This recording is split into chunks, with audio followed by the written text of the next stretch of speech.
Alexandra, on a manqué d'eau hein, en ce mois de printemps, en ce mois de mai. Oui, enfin, entre mars et mai, c'est vrai que félicité, on a clairement manqué d'eau avec notre chiffre du jour, moins 30%. C'est le déficit de pluie sur l'ensemble du pays, c'est-à-dire à l'échelle nationale.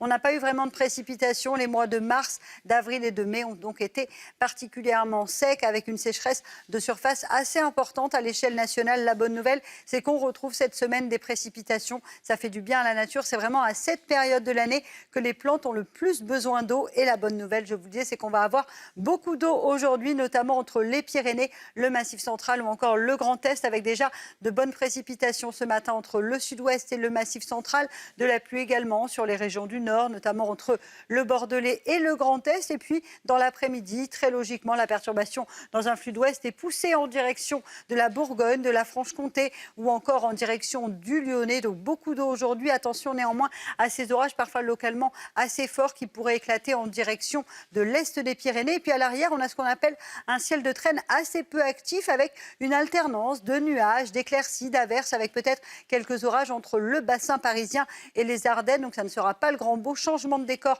cette semaine. Les températures ce matin sont globalement assez douces, 14-15 degrés en moyenne sur Paris ou encore sur le Grand Est, 10 degrés seulement pour le Puy-en-Velay. Dans l'après-midi, ce sera bien trop frais, notamment sur le centre avec le passage de cette perturbation, 17 degrés seulement à Limoges ou encore pour le Puy-en-Velay. On est bien en dessous des normales de saison.